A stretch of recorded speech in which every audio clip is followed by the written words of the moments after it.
presentation now, and then we can begin.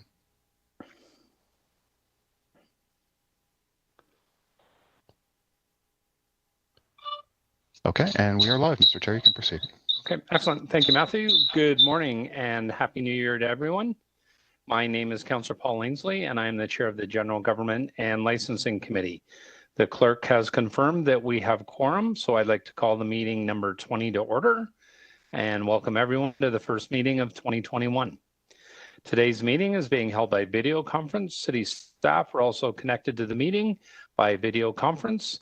As City Hall remains closed, the public will continue to participate electronically and can watch the meeting streaming live on YouTube at youtube.com/Toronto City Council Live.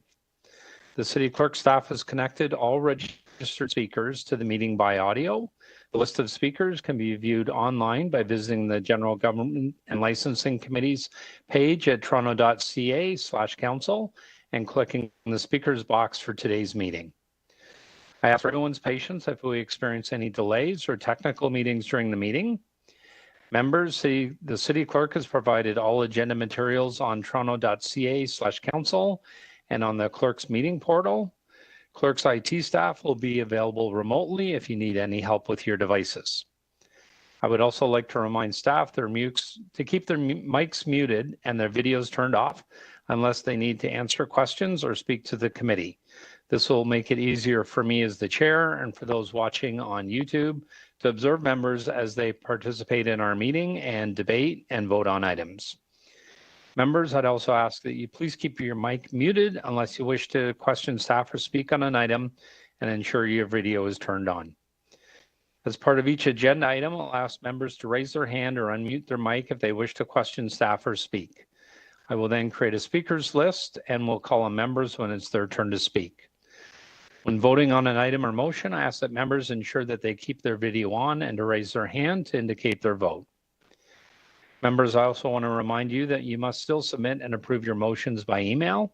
Staff are available by email at gglc@toronto.ca to help with motions. If there's any visiting members of council attending the meeting today, I'd ask them to turn on their videos so I know they're present and can give them the opportunity to ask questions or staff or speak when appropriate. This will also assist the clerk staff to record attendance for the meeting. Although we're in different locations and meeting remotely today, the committee would like to acknowledge that the land we're meeting on is the traditional territory of many nations, including the Mississaugas of the Credit, the Anishinaabe, the Chippewa, the Haudenosaunee, and the Wendat peoples, and is now home to many diverse First Nations, Inuit, and Métis peoples. We also acknowledge that Toronto is covered by Treaty Number 13 with the Mississaugas of the Credit. At this point, I'm going to ask if there's any declarations of interest under the Municipal Conflict of Interest Act. Seeing none, I'm going to proceed. Can I have a motion to confirm the minutes of our regular meeting on November 30th, 2020? Councillor Holyday, all in favor? Carried. I would like to draw members' attention to item GL 20.7, election of the Vice Chair of the General Government Licensing Committee. I would like to propose that the committee deal with that item now before we review the agenda. If that's okay with everyone. Members, are there any nominations for Vice Chair? Councillor Nunziata? I'd like to nominate Councillor Holyday. Okay. Councillor Nunziata has nominated Councillor Holyday. Are there any further nominations for Vice Chair? I'll call for third and final time if there's any nominations for Vice Chair. Hearing no further nominations, I declare the nominations are closed. Councillor Holyday, Deputy Mayor Holyday, congratulations on being named Vice Chair. Thank you, and thank you to Councillor Nunziata for nominating me. Thank you. Members will now proceed to review the remaining items on the agenda, starting with item number 20.1, the Ombudsman Toronto Report, inquiry into how the city handles basement, homeowner third-party liability claims for basement flooding and sewer backups. There's 3 speakers registered for this item. Mr. Chair, Councillor Nunziata. Yes, the Ombudsman. The ombudsman will be making a presentation as well. Okay. Okay, and then, I think we have the ombudsman make her presentation and then go to the deputations, if you don't mind. Yep. Okay. I'm just going to go through the rest of the agenda first, Councillor Nunziata, and then we'll go back to item number 1. Thank you. Number 2, expropriation of a portion of 5795 Yonge Street for public purposes. Would somebody like to move the recommendations in this? Councillor Filion, all in favor of the recommendations? Carried.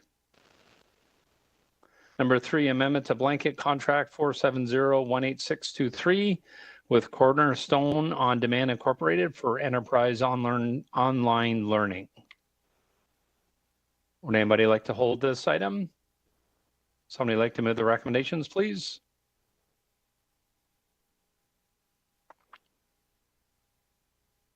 Councillor Holiday is moving the recommendations. Number 3, all in favor? Carried. Number 4, amendment to blanket contract number 4702-1159 issued to Barricade Traffic Services Incorporated for traffic cones. Does anybody would like to hold this item? May I hold that, Mr. Chair? Okay, Councillor Holiday is holding number 4. Number 5, amendment to purchase order 604-8526 issued to Atlas Constructors Incorporated for the construction of the Clark Center for the Arts. Anybody like to hold this item? Since it is in my ward, I'm going to move it. All in favor of the recommendations? Carried. Number 6 is business license review. There's one recommendation before us asking for a report back at our next meeting on March 29th, 2021. Anybody like to hold this? Since it's my letter, I'm going to move the recommendation. All in favor? Carried. Number 7, we dealt with. Number 8, request for a presentation on the customer experience transformation and innovation program. Anybody like to hold this item? Somebody like to move the recommendation? Councillor Nunziata is moving the recommendation for number 8. All in favor? Carried. Councillor Deputy Mayor Holiday, did you want to ask your questions on number 4? And then we'll go to item number 1. Sure. I don't think it's going to be very long. And I'm just trying to get an email out to staff to make their life easier. But mine's simple. I noticed often that traffic cones with the City of Toronto logo have been borrowed by various people like landscapers and private paving companies and that kind of stuff. And I don't ever remember seeing the words City of Toronto or property of City of Toronto marked on the cones. I'm assuming that those are borrowed on a permanent basis. I wondered if there's any staff that could provide some comment about, how often we lose these things or people take them. And I wanted to know if we had a policy on just at least marking them as our property so that somebody could point to them and say that they've been taken away. And frankly, my motion, if it's appropriate, is just to suggest that we write that on new acquisitions. If we get them to print it, because I know we print the logo on them. Why not just add the piece that says property of? Through the chair. Hello, Councillor. It's Vince Rouse for Transportation Services. Vince? Hi, and Happy New Year to you and all the councillors. Yes, I totally agree with what you're suggesting. In fact, I've taken it one step further with my staff. I'm looking at developing an inventory control system for all traffic cones and equipment that are utilized throughout the road network.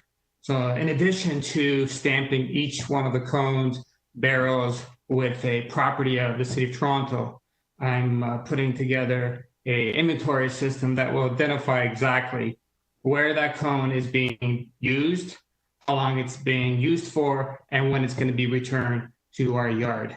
So I'm totally supportive of what you're suggesting. Okay, thank you. I'm glad we're on the right track. I wasn't going to suggest we go as far as you suggest, but I'm I'm really happy with that answer. I think that's helpful. This is a large contract, so if the motion's innocuous, I'll just place it. It just suggests that you mark them at least with the property, and I look forward to hearing more about the inventory system. Oh, one other question, by the way. Can you say what the value of a cone is? I mean, we don't have to give the exact contract price unless it's public, but I'm just curious. Through the chair, the average price for a barrel is approximately $35 to $40. For the cones, they're approximately about $15 to $20. So Okay. Those are the various prices. So they add up, though, I guess. Oh, absolutely. In 2020, I used approximately 20,000 pieces of equipment for all the TO installation programs. So it does add up. Thank you. Mr. Nunziata, questions of staff? Just a question with staff. When we're doing road pavement or any road work and where there's cones that are put on the street for closure, are those cones put on by the contractor, or is it the city that puts up those cones? So through the chair, the answer to your question, Councillor, is both. If it's a contractor that is executing the work on behalf of the city, then the contractor will be using their own cones. However, if it is work that is being executed by City of Toronto staff and transportation services, then we will use our own cones. Okay, so if a contractor is using the cones and the work is complete, how long do they have to remove the cones? The reason I ask that, because there's work being done in different parts of the city, in particular my ward, where the work has been complete, but yet the cones are still there on the boulevard, and we have to call it in to have it removed. So is there a timeline when those cones have to be removed? So through the chair, it will vary based on each specific project and each specific assignment. So once the work is completed and the work has been made safe, then at that point, contractors can remove their cones. But the timelines will vary based on each particular work assignment. Okay, because some of them I've seen out there for about a year. But anyway, just on that question. Thank you. Thank you. Are there any other questions of staff? Seeing none. Councillor Holyday, did you want to speak to this item? Sure. I had a motion drafted up. I guess I'll place it. It sounds like the staff are doing it anyways, but and I just will note we may need to amend that to the general manager of transportation because it was Vince talking to us today, but the report was written by the CPO of just marking the cones. But I think we're even further down the line on that, and that's a good thing because they aren't inexpensive, as we can see by the value of the report. So thank you very much. Hopefully everyone supports this and it is aligned with what the staff are working on.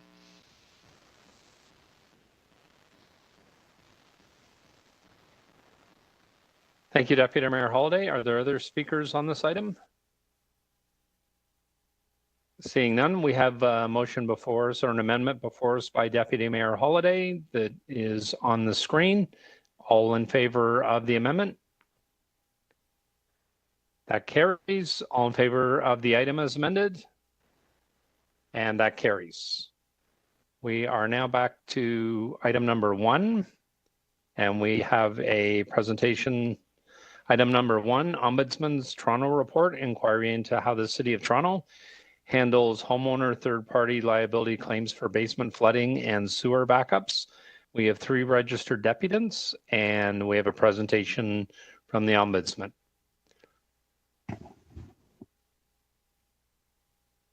Good morning, Mr. Chair and members of the committee. Are you able to see and hear me?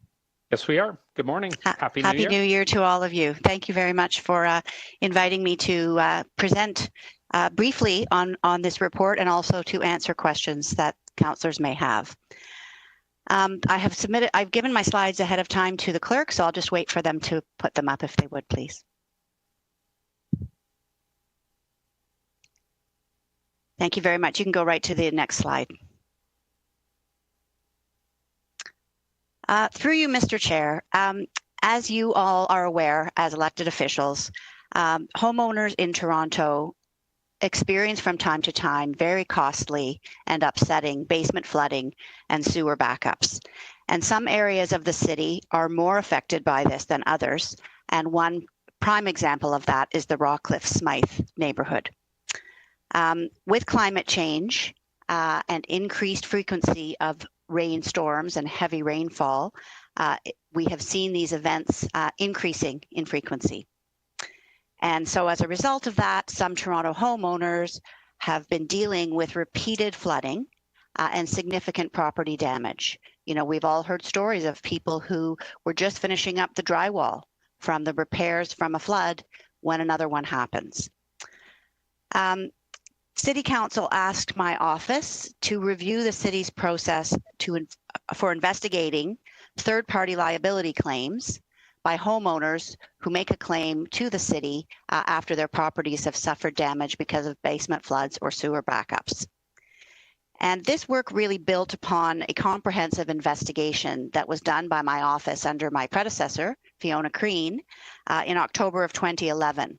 And that investigation addressed how the city processes third-party liability claims under $10,000 of all kinds. So potholes, broken branches, and basement floods.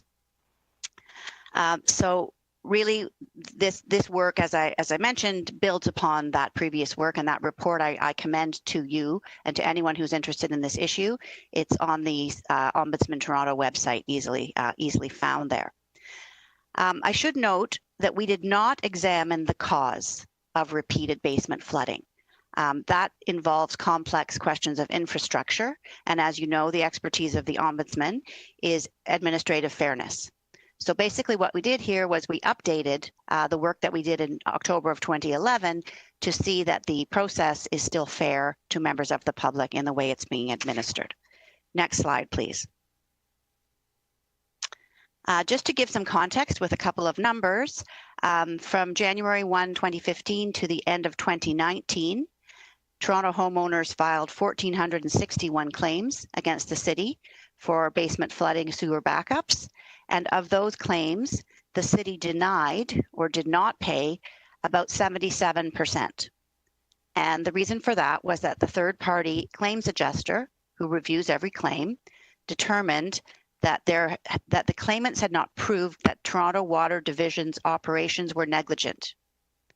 And that's in either maintaining the sewer system or responding to individual events. And basically, this is the crux of the matter. That's when the city pays a claim, is when there's evidence that the city was negligent in one of two ways. Either they didn't maintain the sewer system in accordance with their own service standards, and or they didn't respond in a prompt and effective way to report of a flood. So next slide, please. We spoke to several people who have been in the middle of this issue, and understandably, we heard a lot of anger and frustration from people whose basements keep flooding. And this is happening in some cases even after the city has actually made upgrades to their neighborhood sewers. The anger and frustration, as you can imagine, are only compounded when someone then submits a claim to the city, hoping and expecting to be compensated for their very real losses, believing that the city should be responsible, and then they have their claim denied. Other people told us that they just didn't really understand. How does this process work for submitting a claim? How do I file a claim? What will happen when I do, etc. Next slide, please. So in terms of what we found, the first thing I want to say is there are many significant improvements that resulted from our recommendations in 2011. There were some very serious administrative fairness problems at that time. Cases weren't even being investigated in some instances. The communication with members of the public was woefully inadequate. And many changes have been made and many improvements have resulted from those. But we found that there was still a need for some improvement. First of all, we don't believe that the city is giving homeowners clear and accurate enough easy to understand enough information about this process, how it works, what it's based on, what the homeowner needs to do, and what the likely outcome will be. Managing expectations is a really important duty of a city government.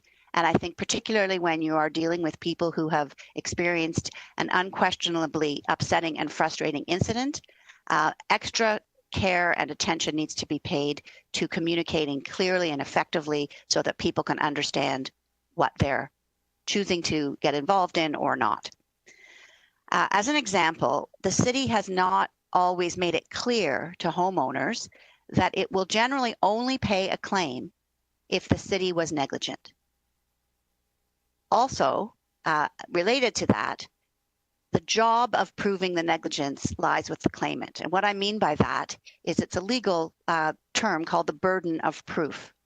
If the claims adjuster reviews the file and can't find evidence that the city was negligent or isn't sure, then the claimant will not have discharged the burden of proof on a balance of probabilities that there was negligent, and therefore the claim will be denied.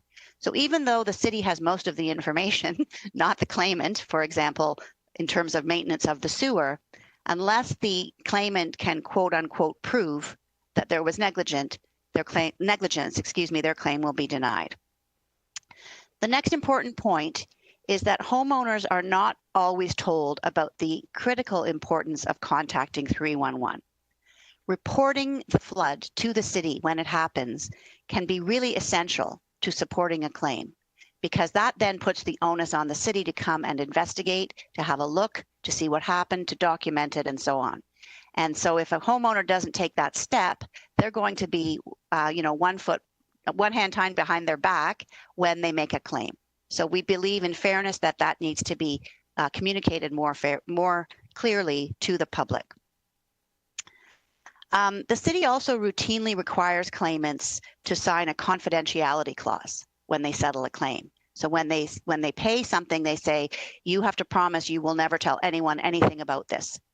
And I believe that that's unnecessary and unfair as a routine part of a system like this. If your whole neighborhood gets their basements flooded and you make a claim against the city and it's paid, your neighbors are going to be interested, and I don't see the reason, frankly, for prohibiting people from sharing that information with their neighbors in a routine case. And then also, we found that there are no written processes, policies, or procedures to guide something that is regrettably more and more common, which are these very lengthy and complex storm event investigations. Those are handled in a different way, sort of as a group, as opposed to an individual claim. And we heard a lot about them, but we discovered that there was really nothing written down in terms of how the city will proceed with those investigations. So in terms of some of our recommendations, next slide, please. We found that the city needs to share better and clearer information about how it handles these claims, including the importance of reporting an incident to 311, and underscoring and explaining in the simplest way possible that the city will only pay a claim if it was negligent. And as is extensively explained actually in our first investigation report in 2011, and a little bit less extensively in this report, this is a critical point. This is not first-party insurance. So if you make a claim to your own insurer that your basement has flooded, chances are the insurer will investigate and then, depending on your coverage, will pay the claim. There won't be a question of fault or negligence. But this insurance that the city's liability claims process is based on is third-party liability insurance. And that's very different because it means that the claimant has to prove the city was negligent. So it's really the difference between a no-fault process and a fault-based process. That needs to be made crystal clear to people before they invest their time, their hopes, and their expectations in making a claim to the city. We also found that insurance and risk management should stop routinely including the confidentiality clause on settlement. There may be particular cases where there is a reason, and on the advice of the city solicitor, they can do that. But as a routine matter, we believe that it was unfair, and the city has agreed to stop including that in settlement releases. We found that the city needs to develop a business process, as I mentioned, to coordinate the investigation of large storm event claims. And also, we wanted staff job responsibilities to be reviewed to make sure that the relevant information about flooding claims, or that comes from flooding claims, gets shared with staff who are responsible for actually preventing and addressing the problem of basement flooding. Obviously, the city needs to have the best possible internal communications to try to prevent this very troublesome problem. Next slide, please. So the city has agreed with our findings, city management, I should say. It has accepted the recommendations, has undertaken to implement them very quickly by the end of March of this year, and we will follow up to ensure that that happens. Mr. Chair, I would be pleased to answer any questions from the committee. I don't know whether you prefer that I do that now or after the public's deputations. I'm in your hands at your discretion. Thank you so much for your attention. Okay, thank you, Ms. Opler. I really appreciate the presentation. Councillor Nunziata, you brought this item forward. Would you prefer questions to the Ombudsman after we hear from the public? Yes, if we can hear the deputants first, and then I have questions to the Ombudsman and to city staff as well. Because I believe Lou, are you on the line as well, Lou DeGeronimo? Yes, I am. Okay. Okay. And I should mention, there's also staff from Insurance and Risk Management and City Legal who can answer councillors' questions as appropriate. Thank you. Okay, so we have 3 registered deputants. Oh, sorry, I don't have them handy. Matthew, can you ask the first deputant if... Sorry, Matthew, I don't have the deputants' names handy. One sec. Mike Matos of the Mount Dennis Community Association is the first speaker, Mr. Chair. Thank you. Mr. Matos? Thank you, Councillor Ainsley. Thank you for hearing me, and I'm very glad to be able to address the group. One quick comment on non-disclosure. I am really concerned that the non-disclosure agreements are not doing anything for the reputation of council, because when some claimants are more equal than others, there's of course going to be a suspicion that there's a reason that they're more equal. And I don't think that's good for anybody's reputation. However, the Ombudsman recommends getting rid of that, and I do support that. The second thing I'm going to say is that some years ago, I was certified as an insurance adjuster, and I studied the Insurance Act. The province has a superintendent of insurance, and it has an ethics standards for insurance adjusters. And it is my belief that the settlement of claims by the City of Toronto in regards to flooding does not meet the ethical standards of the Insurance Act. I would ask that you forward the report of the Ombudsman to the Office of the Superintendent of Insurance and ask them to advise the City of Toronto on the procedure that should be followed for settling claims. That is the second thing. The third thing gets down to the idea that a claimant should have to prove the claim. Now, it is my belief that the reason the city asks for the proof is so that when Toronto Water employees tell us what happened, we have to identify the whistleblower, and that the whistleblower therefore is at risk. And therefore that people in the Toronto Water do not want to give out information to claimants about blocked pipes, about collapsed pipes. So it is therefore impossible for a claimant to prove negligence by Toronto Water because the staff at Toronto Water are not cooperative to give us the information. The other thing is that when the York sanitation plant on Rockcliffe was taken out of service, it was replaced by the Black Creek trunk sanitary sewer. I noticed my countdown timer is not working. Just a comment, it's still stuck at 0. At that time, they built the Black Creek sanitary trunk sewer, and immediately after, we had problems with basement flooding. These problems were identified in a study by the Metropolitan Toronto group. And when I say group, I mean they brought in the TRCA and the various boroughs and whatever. And they decided that there were design deficiencies with the Black Creek sanitary trunk sewer shed in the 1980s. The basis of all of these insurance claims that we're talking about today is design deficiencies that were identified 35 and 40 years ago. The negligence of the City of Toronto is that they have not resolved known deficiencies for 40 years. The second thing that's a problem is that insurance adjusters don't believe claimants. You don't go out as an insurance adjuster and ask somebody why we should give them $1 million. You do an investigation. You talk to the police, the Ministry of Labor, the fire marshal. You do a proper investigation and you make a decision on liability. And yes, you talk to the claimant, but you don't ask the claimant to hire a private detective. You don't ask the claimant to go out and get statements from employees and employers.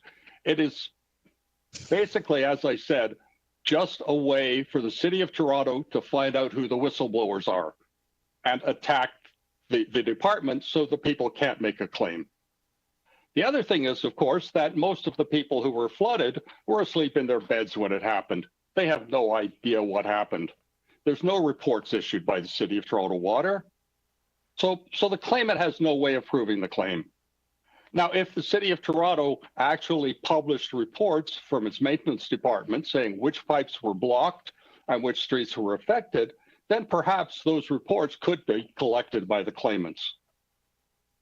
Anyway, those are the 3 areas that I've identified. I don't think the Toronto Insurance and Claims operates legitimately. I believe it should be investigated by the Department of Insurance, and I would love to see the non-disclosures eliminated. Okay, thank you, Mr. Matos. Does anybody have any questions for the deputant? Seeing none, thank you very much for your time this morning, Mr. Matos. Our next deputant is Alexandra Arlisi. Hello. Hi. Hi. You have, happy 5 minutes to make your presentation. No problem. Happy New Year to everybody. I'd like to start off on that.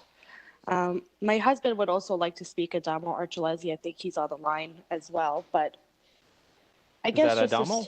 Yes, Adamo Archulesi. I guess to start off, I have been a homeowner that's been affected by the flooding on Cordella Avenue for the past 3 years. I moved into the neighborhood about 5 years ago, and out of the 5 years I've lived in that area, 3 of the years I've been flooded.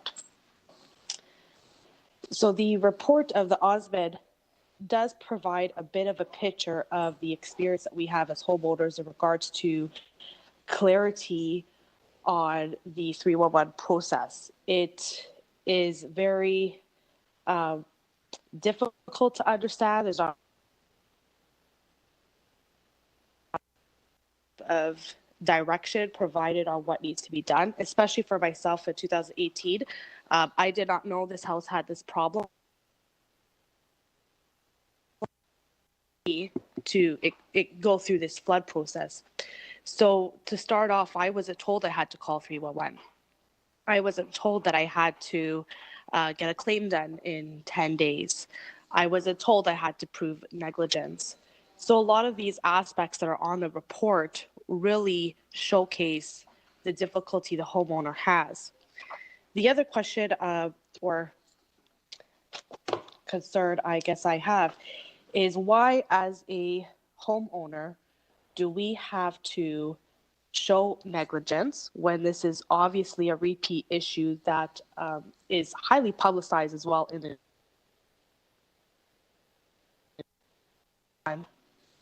the overall experience that we have as homeowners? I personally have lost 3 vehicles to the incidents along with my home damage. I want to understand, how are the claims investigated?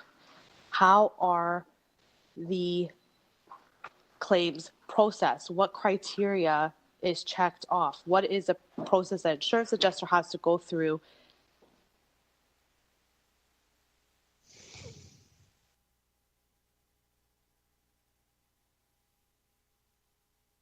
Sorry about that. So I want to understand why the adjuster does not meet certain criteria. They cannot provide me that information that I need A, B, C, and D to prove my claim. Also, the adjusters that have been working on the claims refuse to speak with the homeowners. Myself, in this 2020 claim, have had the actual insurance adjuster told me, too bad you live in this area and I'm not speaking to you anymore. You have to wait till your letter comes in. I don't think that is appropriate or professional. It really doesn't provide me much direction. The other item is, why can we not, as homeowners, appeal the decision without seeking legal action? Yes, we get a letter that says the city's not neglectful. When there is details provided over and over and over, documents sent over, that, the process is very lengthy, and yet there's no way the homeowner can appeal the process. Why is that not the case? Why is it, as homeowners, are we out financially for the home damage? Then we have to seek legal action and be out that way as well in order to get a remedy. The other issue, I've again been through this 3 times, and we cannot find a process, a protocol that the city takes when these incidents occur. For example, with COVID happening, there was no facility available for homeowners to be able to take hot showers. We were out hot water. We were out AC or furnace. There was a lot of items that, there's no alert system set in place by the city.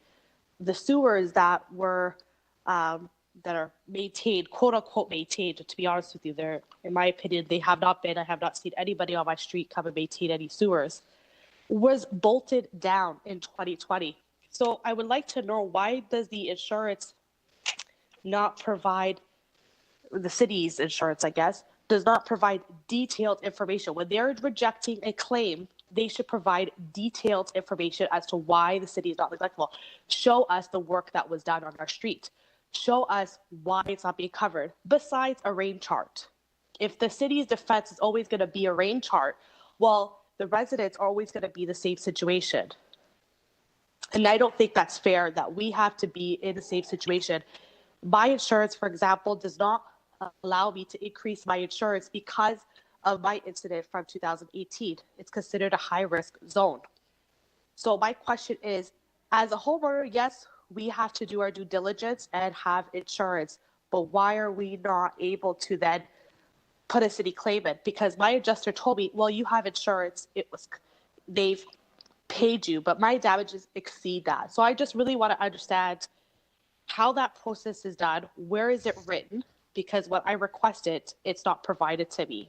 And I apologize, I think I went a little bit over my time, but I just want to understand the frequencies there as a resident for myself.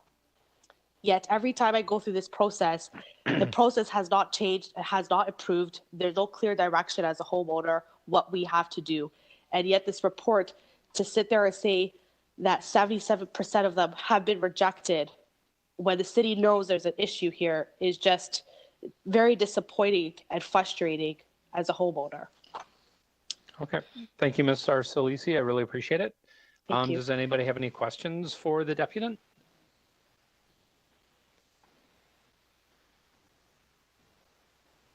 Chairman, it's Councillor Nunziata. Yes, go ahead.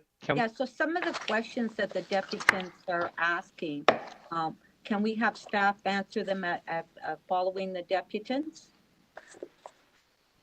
Yep, I'm fine with that. And sorry, just to add one point.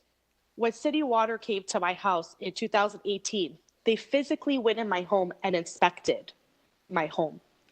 When the claim happened in 2020, just this past July, they refused to enter my home to review the damage. So to top off what the city, we are sent to a city adjuster. Why isn't it handled like a major claim, like regular insurance? It's a separate department that has to come out to your home to investigate. If there's this role here that's listed in the document, why is that that person not going out to these homes?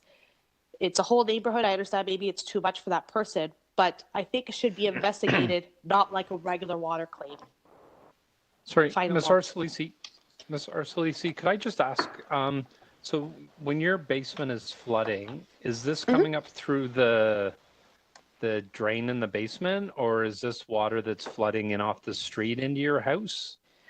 I will say that it comes, the best way to describe it is I have a catch in my garage because my driveway is sloped, which is another issue. I don't know how the city passed that design in my neighborhood, but there is a catch. There's two. There's one inside the home and there's one outside. I have actually 3 total.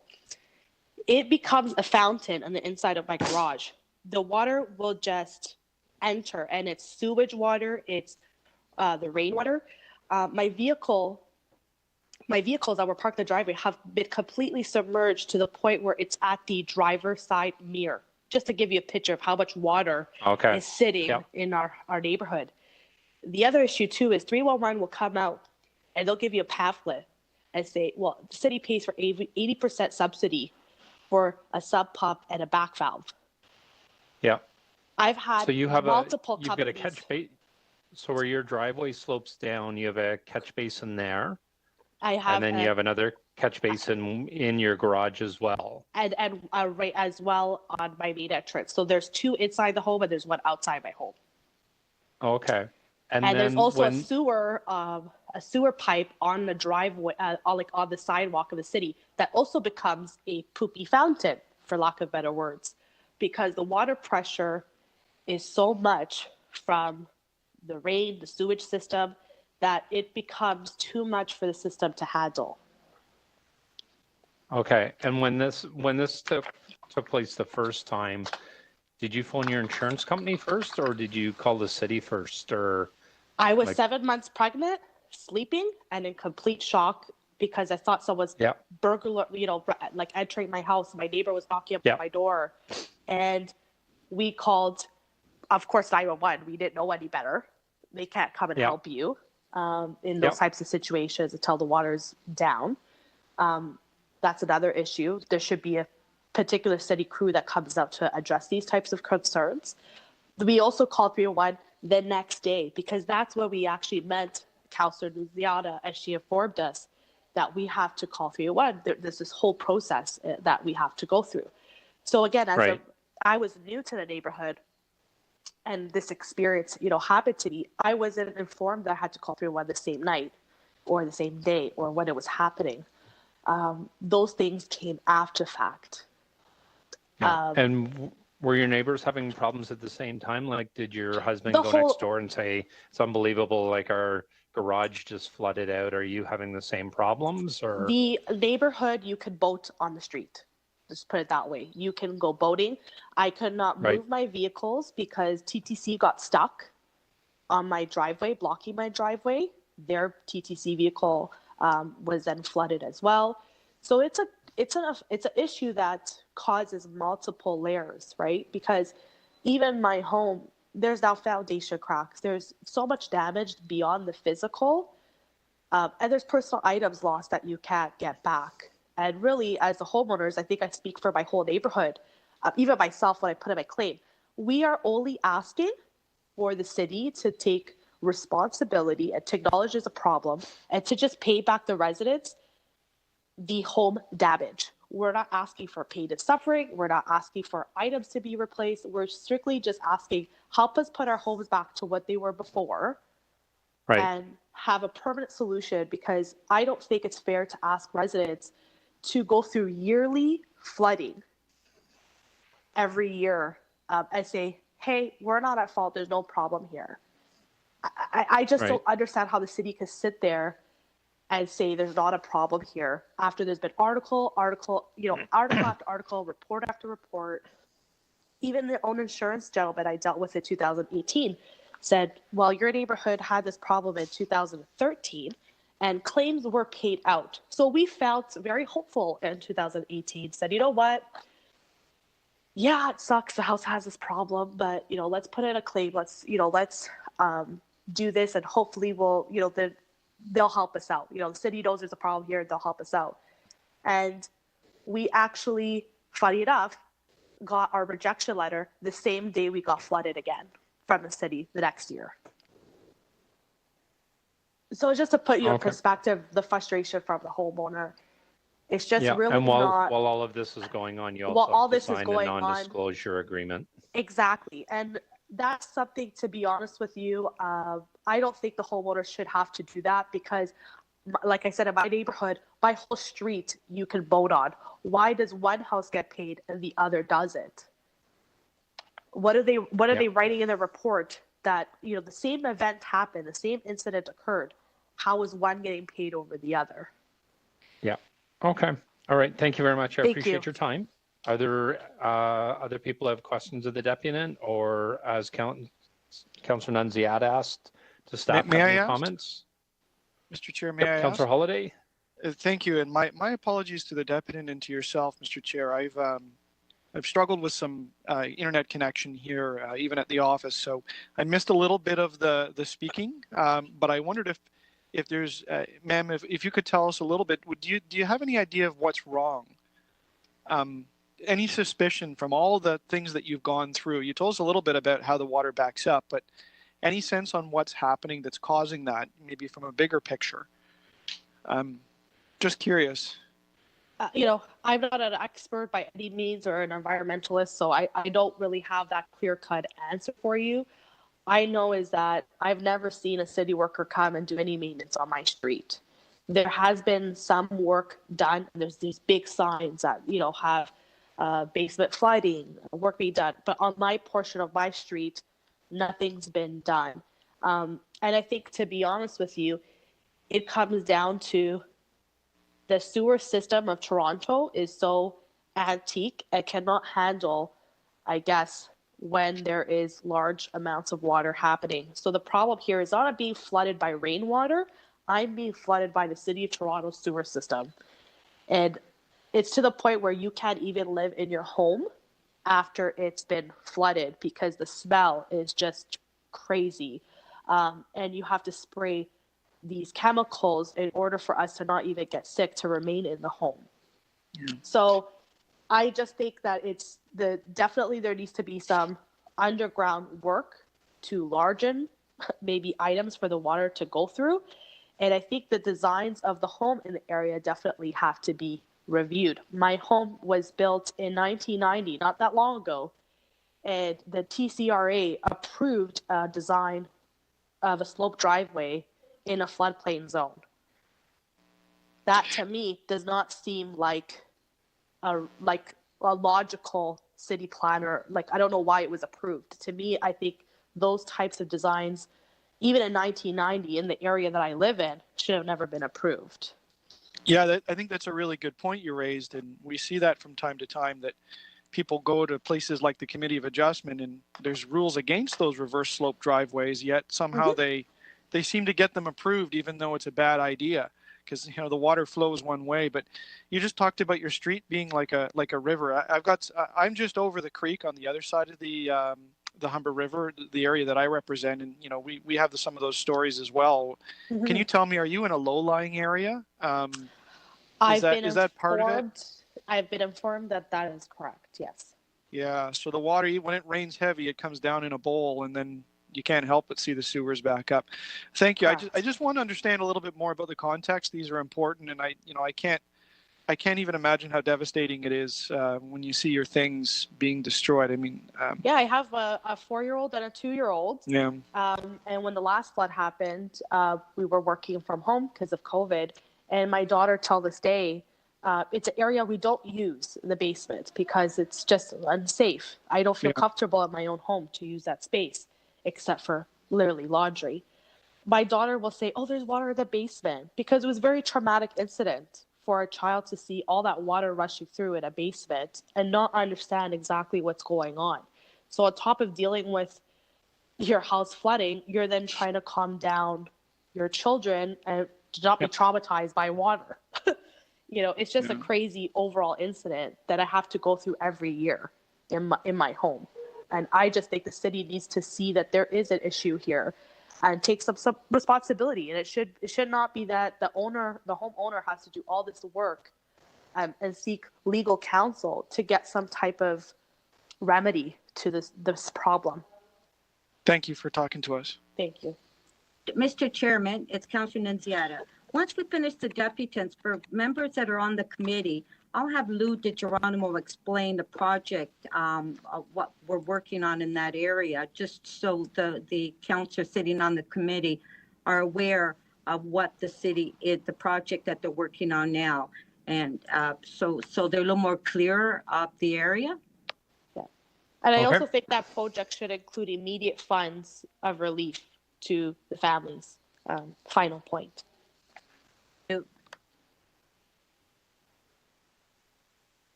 Sorry, Mr. DiGeronimo, are you on the line? Lou? Yes, I am. Sorry, I thought we were waiting to the end of the deputations. I apologize. Yes, I can give you a quick background on the context of that location. The report specifically focused on a number of claims of the Rockcliffe-Smythe area. It is an area that is identified in the city's official plan as a special policy area. And the reason it was identified as such is because it is in the floodplain of the Black Creek. And there are hundreds of homes that were built within that floodplain. So it's not just in a low-lying bowl that some councillors are very familiar with, that you find in throughout the city where you may just have a few homes. This is actually within the Black Creek floodplain. It's also an issue that's been made more severe from a flooding standpoint over the years, because we do have roadways like the Jane Street crossing. There's a Rockcliffe crossing, so bridges got constructed, which caused a backup. And what we need to do is work with the Toronto Region Conservation Authority, and we have been for many years. And we in fact reported to City Council, to Committee and Council, on the issues that we have in Rockcliffe back in 2014, where we identified the need to do all this infrastructure work, first on the road crossings and rechannelizing that area of Black Creek. That part of Black Creek was also channelized in concrete back in the late 50s, early 60s, after Hurricane Hazel. And so the TRCA, in conjunction with Transportation Services and Toronto Water, we are doing an environmental assessment right now of redesigning the flow through that area. All that work has to be done before you can do any of the local sewer improvements. And that's a second environmental assessment that Toronto Water is working on. We identified at that time that even if I went in and did all the local sewer upgrades, made them larger and bigger, similar to what you've seen throughout the city in your own neighborhoods, it wouldn't work until you deal with the riverine flooding that we get from Black Creek. So we need to address that first, in conjunction then with the upgrades to city infrastructure. And then there's a third larger environmental assessment that we're just completing, and that deals with the larger Black Creek sanitary trunk sewer that essentially runs from all the way up from close to Steeles Avenue, all the way down Black Creek, through this part of the city to the Humber treatment plant. And that larger EA will address a couple of things: allow for future expansion and growth in the Downsview Park area, but also deal with some issues that we have in surcharging of that Black Creek trunk sanitary sewer. And that's a significant project. All of those projects combined probably are going to be close to $1 billion worth of work over many years. So it is not a simple area to deal with. It's one of the most complex that we have in the city to deal with the basement flooding situation. So it's well known, well studied, but it's not easy to fix. It requires significant investment.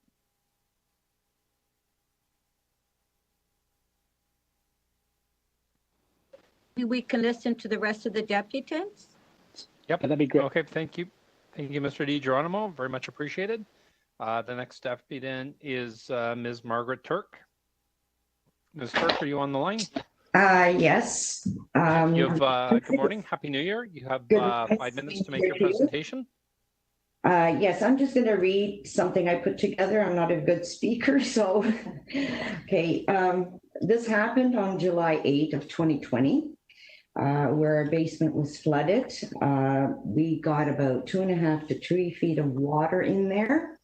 Through our garage, we had to completely demolish our basement, replace our car and everything.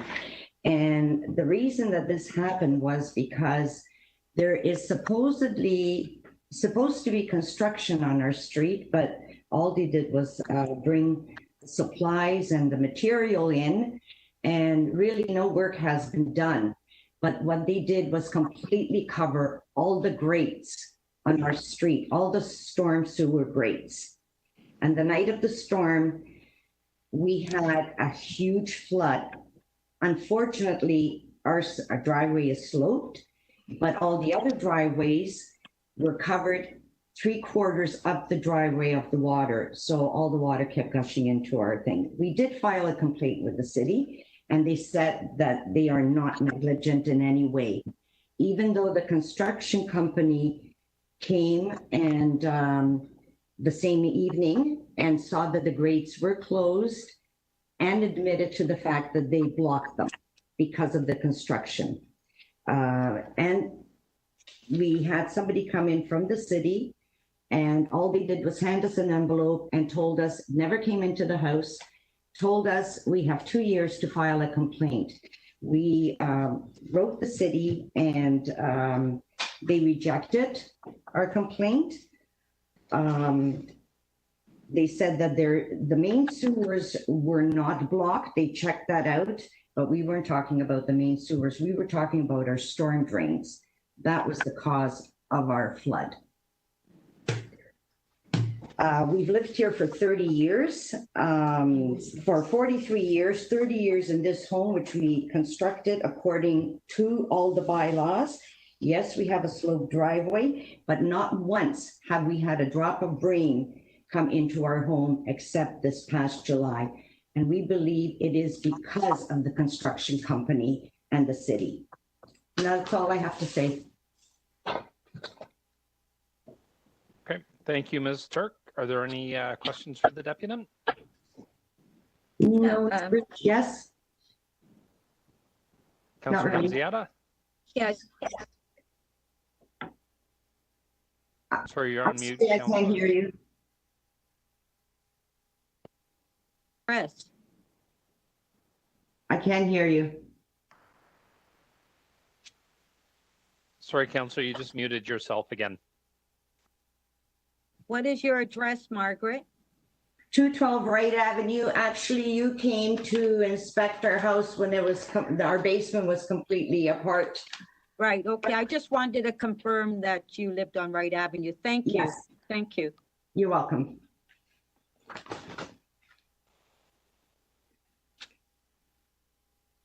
I can't hear anything. They're not talking now. But they is. Mr. Chair, I believe your microphone is muted now.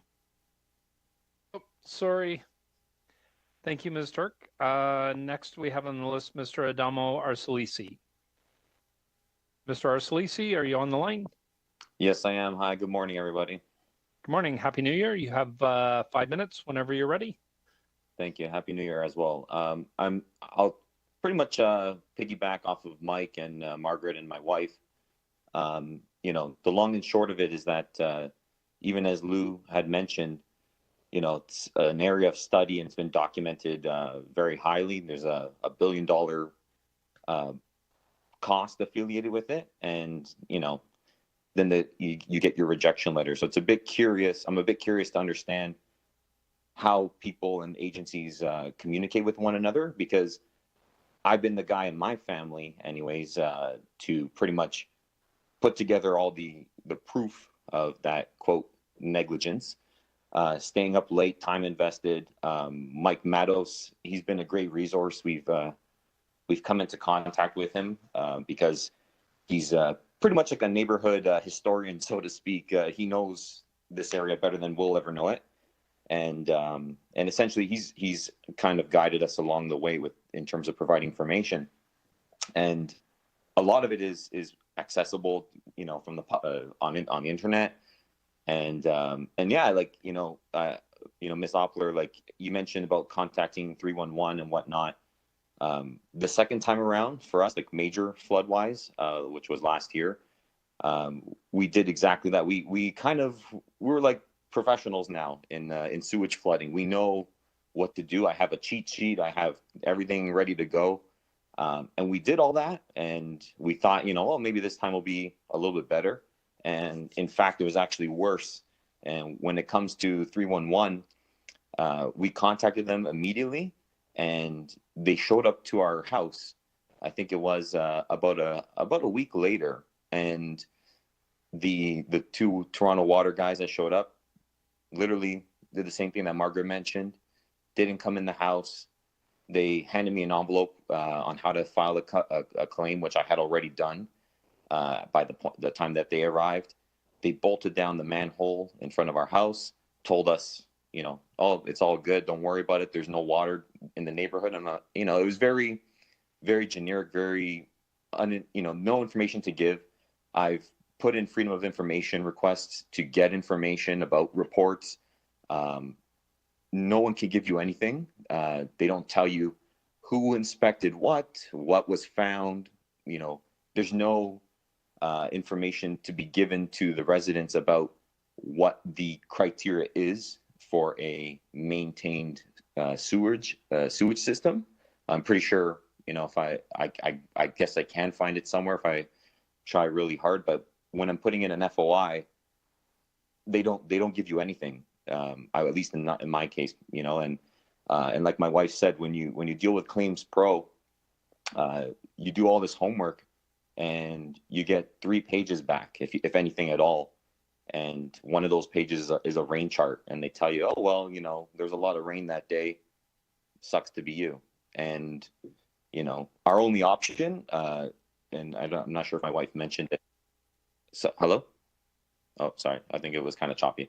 I'm not sure if my wife mentioned it. Like we have no choice but to seek legal action, right? And that's another cost that I'm more than happy at this point with the amount of money that's been lost. It's no different. You're ready. I'm dedicated to seeing it through, and it's not to become a millionaire, but it's just to like my wife said, bring our house back to what it was. And unfortunately, do what a lot of people in our neighborhood have done and leave, right? If you come down our street, within the last 3 months, there's been about, 15 for sale signs without exaggeration. And new people are buying those homes, whether they are informed of the situation or not. And I feel bad for them. They're suckers. They're going to be, come next July and August, they're going to be ripping out their drywall. They're going to be buying new family vehicles, just like we have done 3 times. And there's not much more to go on and beat the horse about it, because my wife, she kind of covered everything. And, but I guess what I'd like to understand, like everybody else, is what is, if I'm a pretty logical person, why do the work? Why do the reports, waste all your time, my time, just to deny a claim, right? It doesn't make sense. Like, everybody's talking about it. There's, money always being identified as put aside to do the work, and then it never gets done. It just doesn't make sense to me. It boggles my mind. And like, I don't know what else to say about it. It's kind of a done topic for me. I just want to, deal with get this suit done with the city, and hopefully it works out in our benefit, and then go my separate ways with Cordella Avenue, to be honest. But, it's unfortunate. But like I said, I could talk your ear off about it all day, but it's one of those things that, why, if there's studies being done, like Lou said, there's $1 billion expectation. Why in the meantime, while these studies are being done and all these reports and meetings are taking place, there's going to be another flood, right? There's going to be another situation. And what happens in the meantime, right? So if we keep getting flooded and it's live and these studies are happening live, people are still getting rejected. And I could bet you my house, next year or this year, excuse me, there will probably be a flood, and we'll put in a claim, we'll get denied, and we'll be having another meeting about it. So, sorry. Okay, thank you, Mr. Arsalisi. I really appreciate your time this morning. I understand your frustrations and those of your wife and your children. We really appreciate you coming in this morning. I do have some questions for you. Sure. Councillor Holliday's, Deputy Mayor Holliday's hand first. Deputy Mayor Yes. Holliday, questions? Thank you. You raised an interesting point about the sale of homes on your street. I just wondered if anyone, like your real estate agent or anyone, I don't know if it was new. I think your wife said the house was 1990. Was the house new when you got it, or did anyone tell you when you were buying the house that there may have been a history in this area? Maybe there wasn't one. I don't know. No, so there definitely was a history in the area, but we found that out literally as we were moving in. One of our neighbors, our immediate neighbor, he's one of the original homeowners. He kind of mentioned it like in passing, like, oh, this area had a lot of water in it. We're like, oh, okay. And then through the power of the internet, at that point, once we're already living here, we kind of found a few photos from 2013. There wasn't a lot of images, and there was a couple of articles, but not a lot. And it was not disclosed by the previous, it was the previous homeowner was the original homeowner. It wasn't disclosed, and our realtor didn't know, until after, right? So I think it's one of those things. My understanding is that it doesn't necessarily have to be mentioned. I don't know too much of the law behind it, but it's kind of like a buyer beware. I know there is one gentleman on our street. He bought his home last year, and then by the summertime, he wasn't even in his house for 5 months. He got flooded, but he was aware because in 2018 there was a lot more media attention. So he kind of gambled, as he puts it, and he lost, right? Because he had that hope that from the 2018 flood, the work would have been done to some extent. And obviously it wasn't. And unfortunately, on our street, exactly where he lives, he suffers the most because the drains are right in front of his home. So, and his entire basement from floor to ceiling was completely flooded. Yeah, I'm just curious. Do you think it would have changed your mind? 100%. If you had some different information, like I'm just looking at on my computer in front of me, as I can see the TRCA flood area, and it's Cordella Avenue that you said that you were on. I mean, that's like right in the center of it. I don't think that's secret information, but I wouldn't blame any homeowner for not knowing where to look, right? Like if you knew, you could pull that. You probably know the map I'm talking about, but if you knew that when you were buying the house, right? It's a whole other thing. And I think that's the Black Creek right behind you, right? Like a block away. The channel, yeah. Yeah, it's a concrete channel. It's not a natural creek, but do you think there's a value in sort of people getting access to this kind of information? And I don't want to say it's the real estate agent's fault, but when you buy a car, you can go get a summary of the history of the vehicle, but I wonder if there's a way to do that for a home. Well, it's funny you mentioned that because obviously we had some words with the realtor and the gentleman that did our home inspection, and they weren't necessarily positive conversations, to put it nicely, but definitely, yeah, as first-time home buyers, we had no idea to is it a flood zone? Like, it was completely out of our mind, right? And then it's once I started ripping down the drywall and everything in my basement, I started realizing, there's some evidence of previous issues that were covered up, from renovations and whatnot.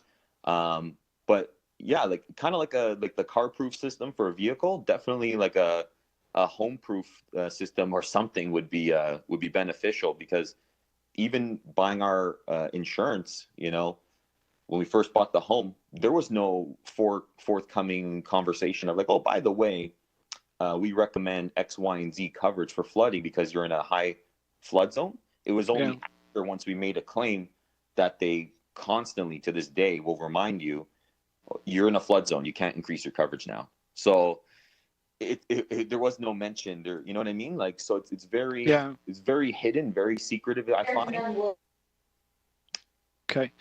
Thanks for talking to us. No problem. Again, I represent an area near you. Your experiences are a little different than the folks in Etobicoke Centre, but I have heard the similar stories, and I just appreciate the perspective on it and your insight. Thank you. No problem. Sorry to interrupt, Stephen Holiday. That's a fair point that you mentioned, that there should be a history in the house, because I feel if we're putting 311 claims, that should be provided to the homeowner when you pay your land transfer tax or register the home. That's my opinion, and that's my feedback, because the real estate agent and the home inspector did not disclose it. It is my understanding there's no, legally, we do not have to disclose that area floods to the new homeowner. Sorry to interrupt. Yeah, no, Thank you, Ms. Thank you. Thank you, Mr. and Mrs. Arcelisi. Our next deputant is Renard Patrick. Mr. Patrick, are you on the line? I'm looking for Renard Patrick. No, I don't think he's on the line. He's one of our representatives. Oh, okay. All right. Thank you, Mr. Arcelisi. I appreciate that. No problem. Okay. That's the end of the deputants. We now get to questions of staff. Speaker Nunziata. Thank you. Can you hear me? Yeah? Okay. Yes, we can hear you. So I have 3 questions to staff. I don't know what staff would answer it, but the report that from the Ombudsman, and I want to thank the Ombudsman for her report, was a motion that I put through council a year ago, particularly in the Rockcliffe area. But the report found that the city is not providing homeowners with clear and accurate information about claims process. Do these findings have any impact on claims that were denied in the past?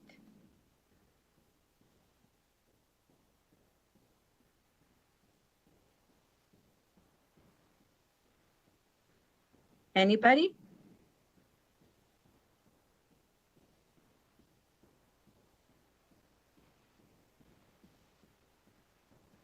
Do we have someone on from Insurance and Risk Management? Mr. DiGeronimo? Sorry. Do you want Yeah, me to I just was asking if we had someone from Insurance and Risk Management. Lou, it's Josie. Melissa's on Okay. the line. I assume that she could answer this, Melissa. Do you want me to ask all my questions first and then they can answer? So that was the first question. The second question. Why don't we do that? Yeah. Have claims that were denied been reviewed to consider whether a claimant was fairly informed throughout the claim process, including that the onus is on the claimant to prove that the city was negligent?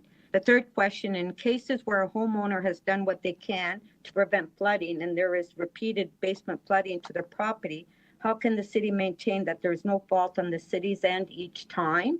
And is there anything the city can do to support these residents? Those are my 3 questions.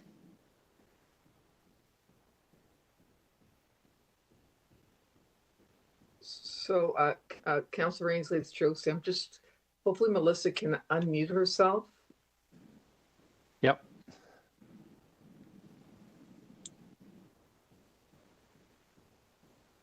Okay. Heather Taylor's on the line too. Heather. Okay, so why don't I start maybe with the third question, which is while we get organized, Melissa, we keep it moving. Melissa's on. Okay. She's on now? Okay, yeah. Great. Go ahead. Yes, I'm here. Thank you. Through the chair, if I may ask my colleague Jim Kidd, who's our claims manager, just to address that question, to answer Councillor Nunziata's question about if anything would change about prior denied claims.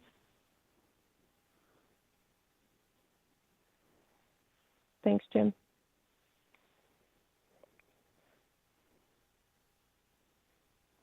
Jim, we don't hear you. Can you hear me now? Yes. Thank Sorry. you. Okay. Hi, it's Jim Kidd. Councillor, I wonder, do you mind repeating your first question again? Okay, so the report found that the city is not providing homeowners with clear and accurate information about claims process. Do these findings have any impact on claims that were denied in the past?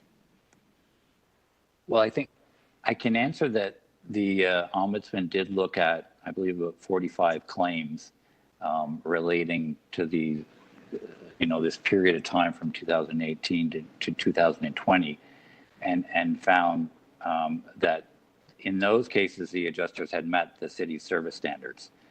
So she didn't find a problem in that regard. You've asked about whether denied claims can be reviewed. And we do have a process that councillors can come to Insurance and Risk Management if constituents have requested, and we can review the adjuster's decision on denials to ensure that their conclusions were appropriate. So that can be done. Yes, but previously when it came forward, we were told that once you send out the letter to the residents, that you can't reverse the decision on the claim being denied. Okay, we've always had a process where if constituents want to appeal a claim, they can come to our group to have their claim reviewed.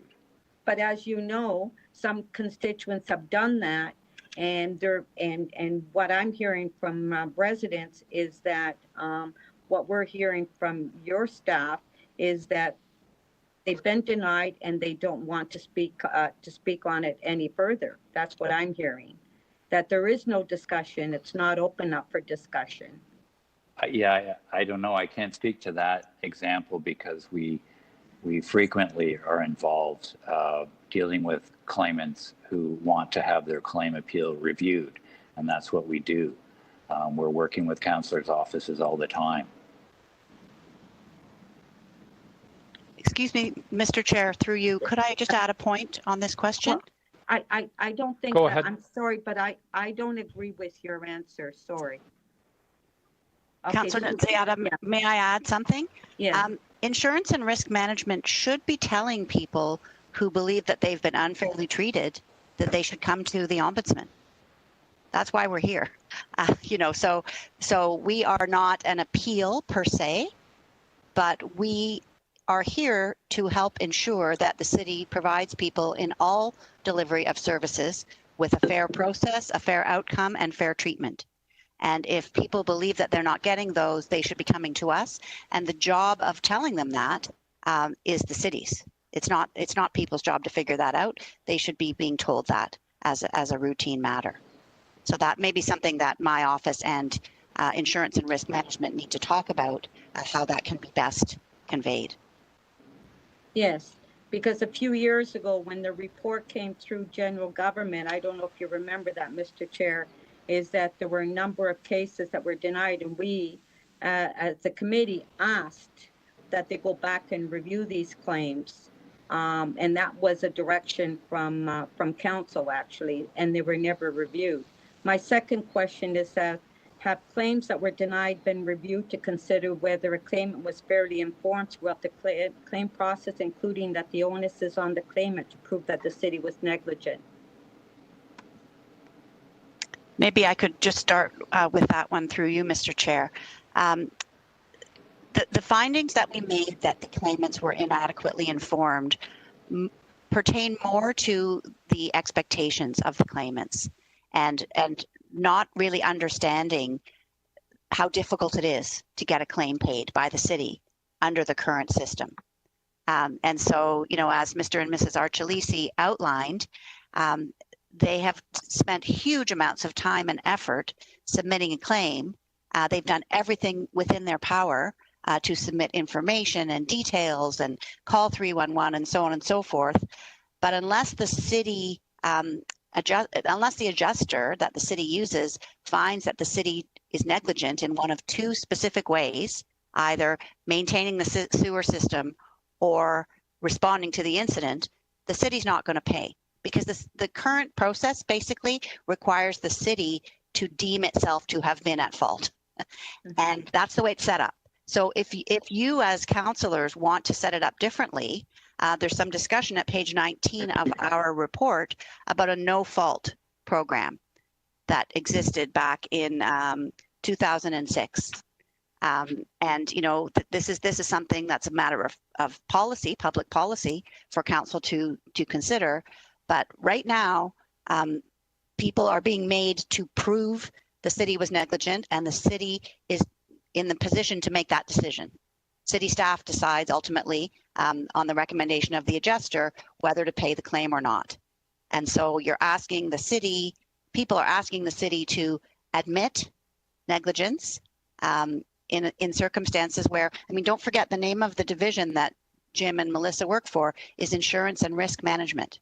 They're managing the risk, and they're trying to limit the cost to the city, which is part of their mandate. If council wants them to approach this problem of frequent repeated floods, and I really commend and thank the deputants today because they've really brought to life the problem and the experience that these homeowners are facing. If council as a matter of policy wants to address that differently, then it's open to you to do so. I hope that information is helpful in response to your question, Councillor Nunziata, through the chair. Yes. Thank you, Susan. And then Lou, would you answer the third question? Sure, I'll do it as quickly as I can. The basis that we use is that we have to deal with the infrastructure that was built at that point in time. We have parts of the city that were built throughout the last 150 years.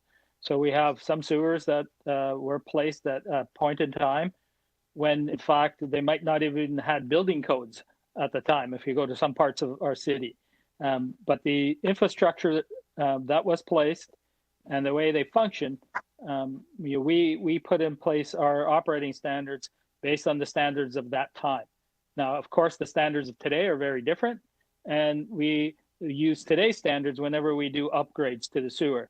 So when we look at Toronto Water's operation, we look at how we are maintaining that existing sewer system. Are we responding quickly enough to calls when we get calls?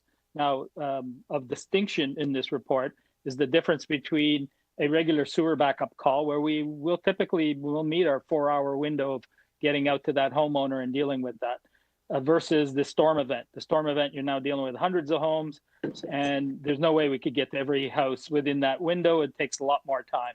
And so I'm glad that the Ombudsman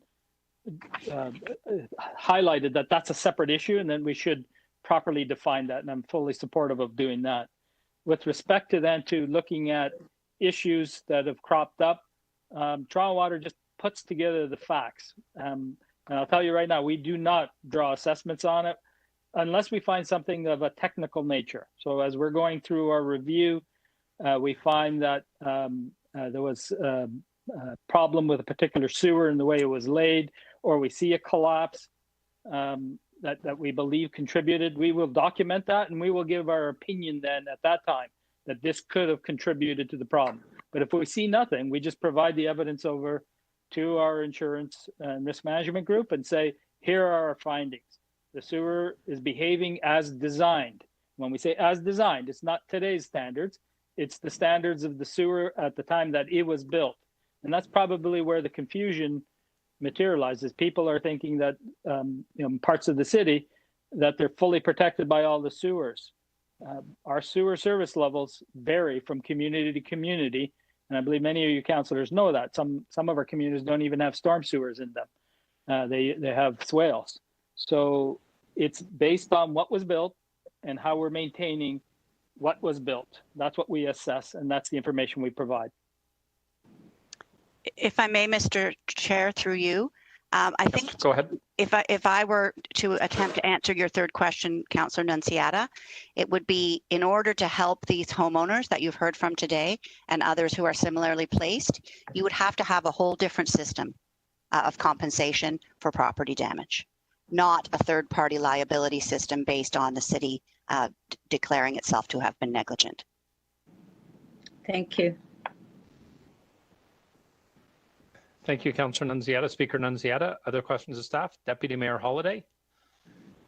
Thank you, Mr. Chair. I got a couple, and I'll beg your indulgence if we need to go to a second round. But I guess the first question is, and I'll open it to either the ombudsman or staff or legal counsel. And I'm not going to speak about Rockcliffe specifically because I don't know enough of the facts. It's not my area, but just in general, if I'm a prospective homeowner or I'm somebody that's researching because I have submitted a claim, what information is available to me publicly?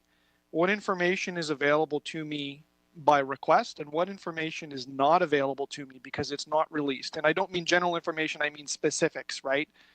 Property history, technical stuff. What's out there?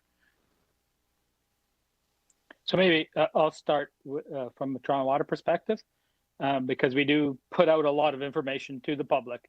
And this issue comes up quite often when we're doing environmental assessments and the putting out of information. So we have to walk a fine line when we're dealing with information and dealing with MFIPA and the protection of private information. There's certain homeowners that don't want us to release information that's specific to property. And so when we are putting together information and we're putting out maps on our environmental assessments, we tend to show areas, we tend to show streets, and you can find all of that information. Again, I'm not speaking specifically to Rockcliffe, I'm talking in general as we do our EAs. And we will identify areas of the city and clusters of the city. And so people can be aware that you might be in a particular zone that has experienced basement flooding. When we do put out maps that have dots on them, the pinpoint properties, we're also careful not to make it so it's too easily distinguished that these individual properties have issues, because there are many homeowners that do not want us to disclose specific property information, and we have to be sensitive to that. I've got that not only in basement flooding, but lead service issues, you name it. Number of issues that we have to be sensitive to private property matters. But in general, all of our documentation is available to the public, and we will make it available. Many of them have been in reports, many of them have been in environmental assessments, and they can be obtained either directly from us or through the internet. So do you think real estate agents or other people, if they wanted to look, they could get a lot of information on this stuff? And I guess, as you mentioned, there are some lines that are drawn that you can't disclose, and have those been challenged at all? First part, I'd say yes, the information is there. If someone wants to, like a real estate agent wants to learn more about a neighborhood, they can learn a lot more, not just going to our websites, but the Toronto Region Conservation Authority, as you just did, going on to their floodplain mapping. Has there been challenges? Yes, we've had media challenges where they've asked for information from Toronto Water to disclose certain account information, and we've worked with our lawyers and with privacy officers, and we've released information, for example, up to 4 postal digit codes, leaving out the last 2, which then again aggregates information but giving you enough discrete detail that you could see patterns in the city versus seeing individual property issues. So yes, there have been challenges, and we adhere very closely to making sure we follow that, not disclosing private information, yet giving enough information that the public has access to it. So my second question is why should I go look for the information? I thought Claims Pro's job was to do that. That if I file a claim, that's all I need to worry about. That Claims Pro is going to be a neutral party, and they're going to go aggregate and pull all that information from places they need to look, and they're going to look for evidence that there's a problem. And I guess the 2 buckets are a problem responding or a problem maintaining the sewer. Do they not do that? And what had bothered me with some of the speakers today is that the speakers had characterized the work of them shouldering all of this dirty work of sifting through reports and interviewing staff and doing all those kinds of things. And my understanding of the system was that was not an expectation of the citizen. Although the burden of proof falls to the citizen, that's different than the mechanics of the investigation. I wondered if somebody could respond to that. Councillor, it's Jim Kidd. I can respond to that. You are correct. The burden is not, well, the burden of proof is on them. In actuality, the process is such that the city has all the records. As the Ombudsman spoke of the 2011 report that the previous Ombudsman did, we learned a lot. The website was improved and changed. We acknowledge more improvements can be made, but currently the website is helpful in that it gives claimants some understanding of expectations, so that when the adjuster sends out an acknowledgement letter to a claimant, it will refer to the city's website and attach a link. And if you go to that link, it's called Making a Claim. And the whole idea behind the website was to address what the previous Ombudsman felt was lacking, was transparency and expectations. So when you go there, you land on a Making a Claim page, and it tells you that if you believe the city was negligent, here are the steps that you have to follow. We have a page on negligence, and it talks about how the city must demonstrate that it exercised a reasonable standard of care, and that we must meet that. And if we fail to meet that, we may be negligent. We also, in this instance, have a flood claims page where they go to, and that sets out sort of what to expect. That the adjuster is looking for to ensure whether maintenance, as you said, maintenance efforts have been followed, whether installation was done correctly. They're looking at that. It is the adjuster's job to pull out these records and evaluate whether or not the city has done what it should have done. And so that they can arrive at a conclusion whether the claim can be paid or denied. And if the claim is going to be denied, they are to set out in their letter a full explanation of the reasons for that denial, and also attach divisional records that support the position of the denial, so that records are provided and should be provided to claimants if their claim is denied. So you're absolutely right. All that process, it's on the adjuster to dig and develop these and obtain these documents, and that's the process that we have working with Toronto Water, that they have a group that provides these documents to the adjuster. Thank you. I wondered if legal could address my next question, and that is, could somebody talk to me about the difference in understanding or defining negligence when it comes to category A, which is maintaining the sewer, versus category B, which would be maintaining or creating a certain service standard? And by that, I mean, in parts of the city, the standards are different, as the general manager told us. Certain parts of the city just can't handle a storm, and you get sewer backups. But that's not necessarily due to maintenance. That's more about the design and the size of the pipes and how it was created. And I wondered if there's if there's an articulation of that from a legal perspective, and how that plays out in court, without being specific on any spots, because I don't want to talk about a certain location, but maybe in a general sense. And is that adequately explained to homeowners that are filing a claim, from what we know? Thank you for the question. My colleagues, Diana Dimmer, who's the Director of Litigation, and Mark Saboni are on the call. They should be able to provide some information for you.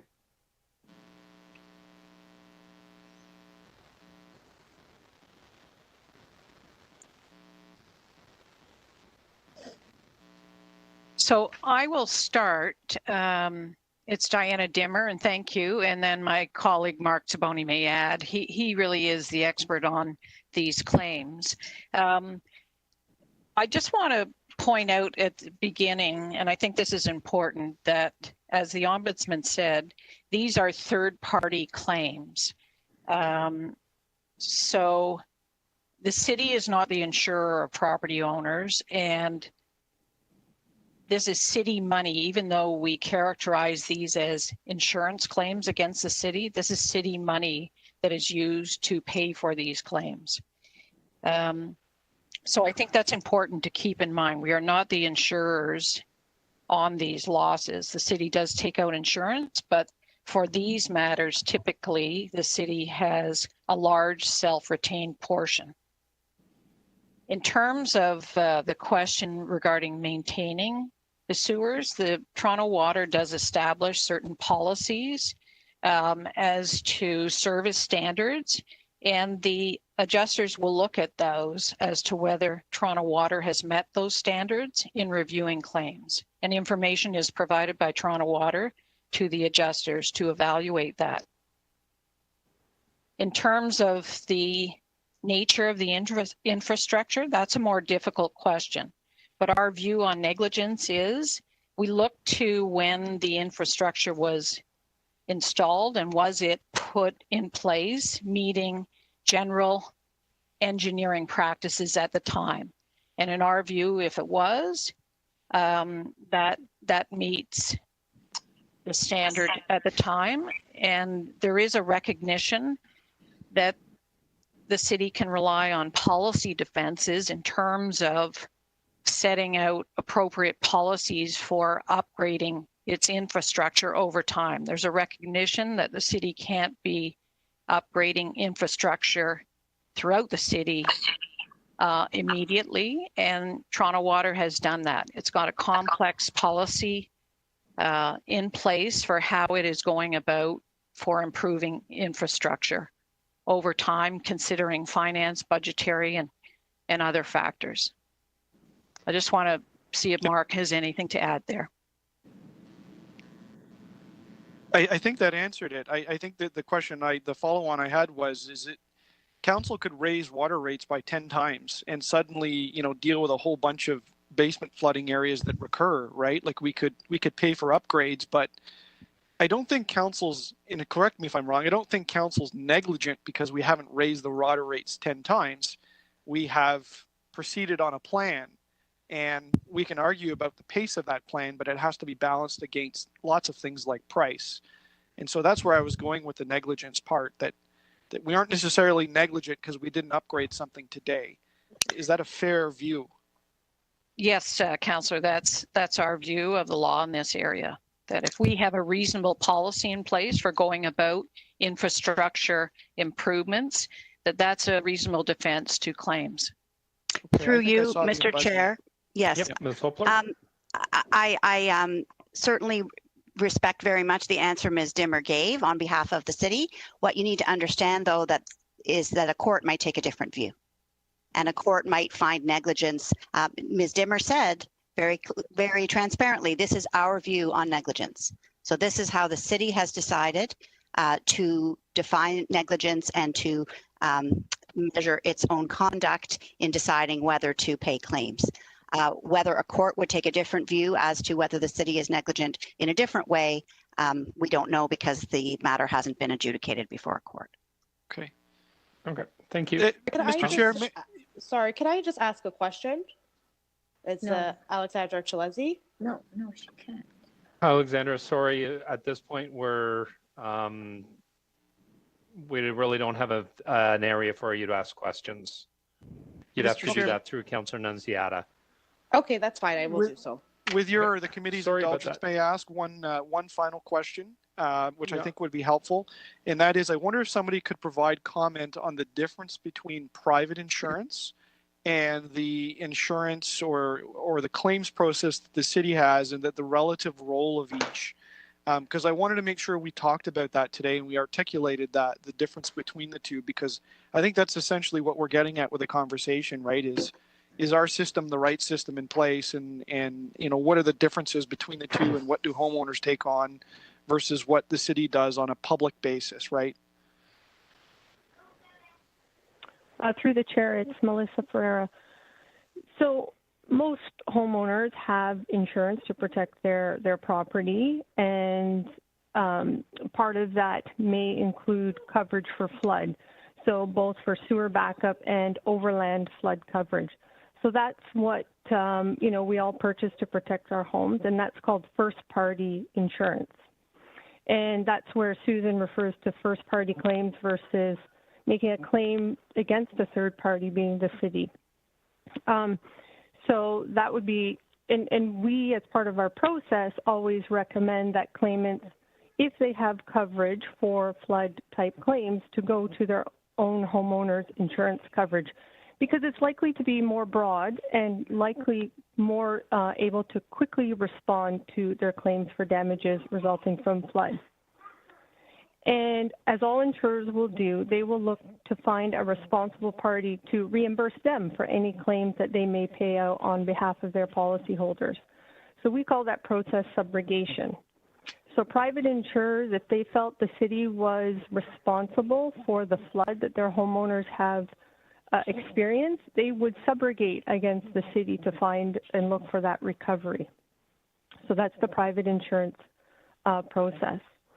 Now, there may be two situations where a homeowner may not have adequate coverage.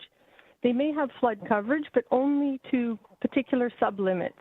So let's say they have flood coverage up to $5,000, but they experience a loss that exceeds that. Let's say it's $10,000. We know the cost to repair basements can be quite substantial. So there may be a gap in coverage for them in that situation. The other situation where they may have no flood coverage at all. They've either not sought to get the coverage or their insurers have denied to provide them the coverage at all because they are located in a floodplain and the insurers just refuse to take on that risk. That is, you know, possibly 100% probability that they will experience a flood. So in those cases, then we would expect homeowners to look to the city, file a claim, whether it's for that gap in coverage because they have a sublimit on their homeowner's policy, or in that second situation where they have no coverage at all. So when that claim comes to the city, you know, as Diana mentioned, we don't look to our insurers because the city does self-insure for these types of losses. We have a $5 million retention on our liability program, so it is, in effect, right out of the city's pockets to pay these claims.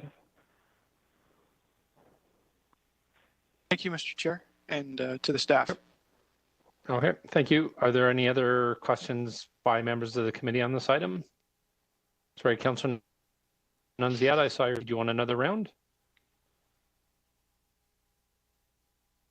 Sorry, you just muted yourself.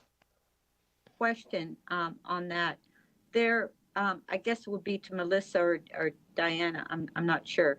So there are residents in the Rockcliffe area that have put in claims because they've had repeated flooding that their insurance is refusing to insure them, and they put in a claim to the city, and the city is saying, and they've denied their claim. So what's the answer then?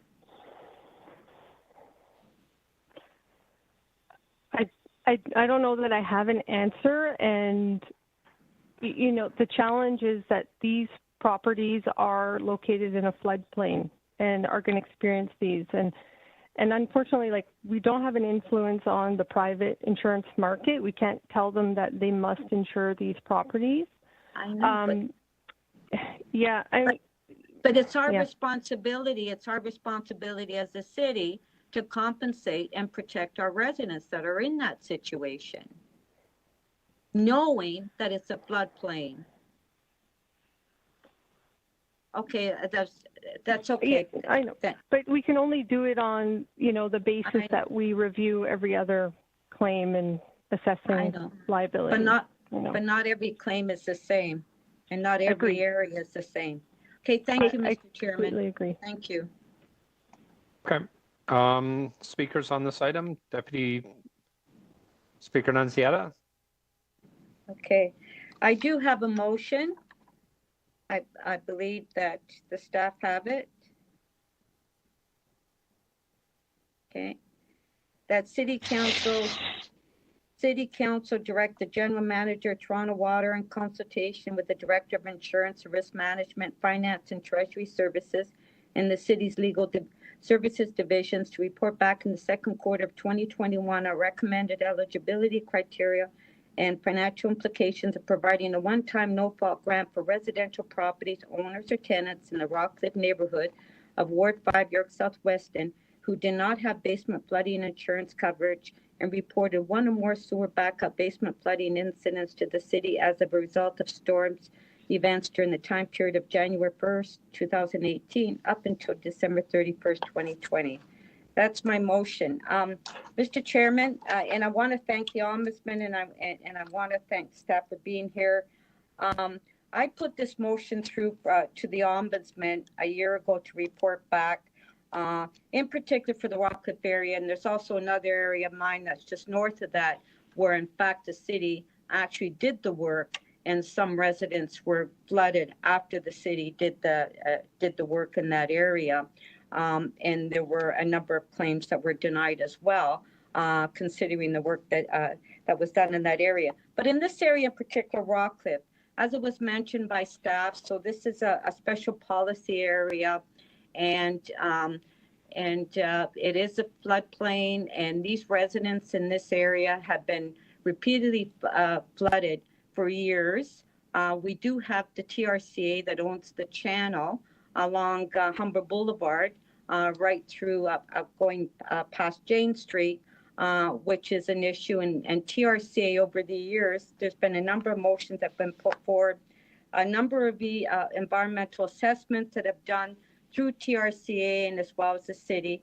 And Lou mentioned the work that we are doing that will be done in the future, but it is taking a long time because TRCA, the first environmental assessment they did was incorrect. So we had to go back and they had to do an additional environmental assessment. And as you know, it takes a while to go through the environmental assessment process. And we recently just received some funding from the federal government on the work that will be done on Jane Street. But in my opinion, because this area, we've been working in this area on environmental assessment, the city has been aware. Yes, it is a floodplain. It was all part of Hurricane Hazel, that whole area. And because it's taken the time it has been taken to do permanent work in that area, and as Lou mentioned, until the environmental assessment is complete, that it's going to, they can't start any of the work. These residents that live in this area have had, and you've heard from Alexandra, and I've been at her home and into her basement, that they're actually getting sewage in their homes. As it was mentioned, there was a TTC bus on Cordell Avenue in 2013 that was completely flooded. And this was also, I'm sure you read in the media at the time, there was a business on Alliance Avenue where we had 3 employees that were stranded in an elevator because of the flooding in that area. So this area has had severe issues, and the city is quite aware of it. I know the city is moving towards it. I've been pushing and pushing for the past few years to get this moved on. But again, when you have to go through an environmental assessment and when you're dealing with TRCA, it's a longer process. So in my opinion, for Claims Pro, it's obvious the city is negligent. When somebody puts a claim in that area where there are repeated flooding every year and they can't get home insurance because of the amount of flooding that they have in that area, if Claims Pro is aware of the work that's being done in that area that will be done, I believe that the city is negligent. And so that's why I'm asking for this report to come back, because I believe that in some cases where residents can't get insurance, where they've had repeated flooding, that the city has a responsibility financially to support them until the city completes the permanent work that has to be done in that area, which will take a few years again because of the environmental assessment and all the work that has to be done with the different departments. But I don't think it's fair that these residents every year have to go through flooding, have sewage in their basements, have their cars replaced. As Alexandra mentioned, she's had to have her car replaced 3 times. And it's come to a point where her insurance is saying, forget it, we're not claiming you, we're not insuring you. We even have a seniors residence that just down the street on Humber Boulevard that the city owns that gets flooded as well. And this is city property as well. So we have a real problem in that area. And Claims Pro knows that there's a problem in that area and knows the history of that area, and that the work is not done yet and we need to do the work. And I believe that these claims should not be denied. So that's why I'm moving my motion. Thank you. Okay, thank you, Councillor Nunziata. So Deputy Mayor Holliday, you had a question? I did. I just wondered through you to Speaker Nunziata if you could just elaborate on how we would set the difference between this particular area that you're talking about in other parts of the city. And perhaps my concern is if we treat one area one way, what's to say somebody else isn't going to come along and say, we'd like a grant as well. How do you divide the two baskets? Well, Councillor Holliday, I think this area, I don't think we have another area that's similar to Rockcliffe because we have the TRCA channel along Humber Boulevard. I think, and as staff mentioned, this is, we've identified this area as a special policy area where Hurricane Hazel. So I don't think that we have another area. I think this is the worst area in the city. So I don't think we can do any comparison. And I think this area should be treated differently. And how much do you think a grant would be? Like, is there a number, a magic number? No, that's why I'm hoping that staff will report back. And I believe that some of the, as Alexandra mentioned, her insurance company will only cover a certain amount of it. And then, I mean, there's out-of-pocket expenses, and there's other residents in that area that as well, and they're not being insured. Their insurance company is denying the coverage, that we should at least support them on out-of-pocket expenses. And is there a difference between somebody that didn't have insurance because they didn't pay for it versus somebody that couldn't get it? No, someone that couldn't get it. Okay. Thank you. Okay. I have a question. You. Councillor Filion, question in the mover. Yes, just a similar question. I have no doubt that these conditions are terrible, and it probably is the worst in the city, but several of us have situations that might not be exactly the same, but are similar. People who've had sewer backup in their basements 5 times and are uninsurable and that kind of thing. So I'm wondering if you can just add something that would say, or other areas with similar conditions or something like that, so that if there are others that may not have exactly the same situation but are equally bad or close to, that staff look at that as well.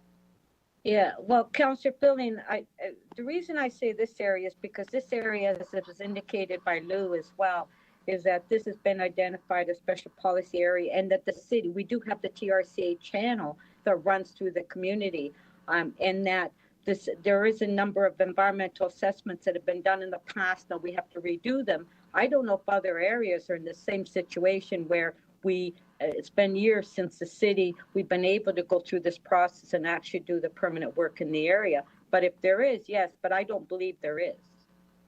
Well, again, not exactly the same conditions, but the same impact on the property owners who repeatedly, like, who live in a basically in a saucer and keep getting sewage in their basement and can't get insurance. Yes, well, if you want to amend that, that's fine with me. Yeah, I just need to see the wording again, but just something like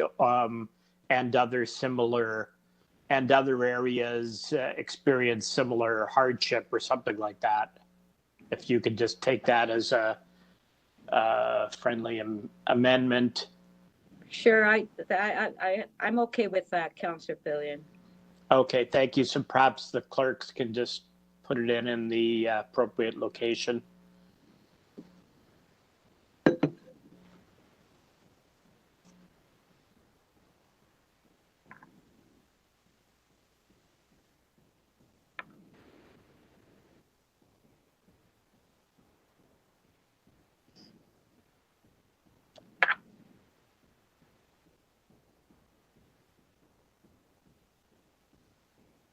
Hi there. Just bear with us for a second. We're just getting that wording changed for you, Councillor Fillion. Yeah, no problem.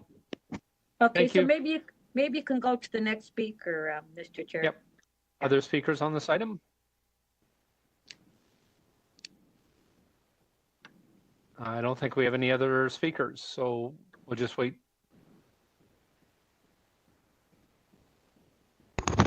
Mr. Chair, we've added some wording here. We just want to confirm with the mover. Okay, is that good? This is the intent. Speaker Nunziata, are you okay with the amendment on the Yes, screen? Councillor Fillion? I'm fine with it. Okay, Councillor Fillion?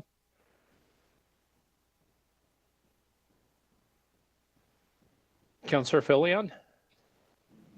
Not so much other similar areas as other areas with similar impacts or something like that.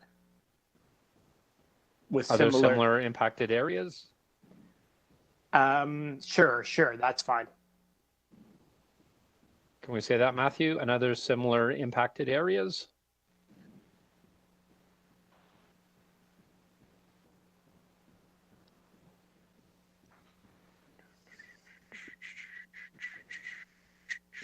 Perfect. Is that good with everyone? Okay, so we have a motion by Councillor Nunziata on the screen. All in favor of the motion by Councillor Nunziata? That carries. Item as amended, all in favor? That carries. Thank you. Matthew, I believe that was our last item. That is correct, Mr. Chair. That is the last item. There are no bills for this meeting. All right. So I am adjourning the meeting. You've completed your agenda. Yes. Right. Agenda is completed. I am adjourning the meeting. I want to thank everybody for participating today, and I hope everybody has a happy, healthy, and prosperous new year, and everyone's families as well. Take care, and until our next meeting. Thank you, everyone.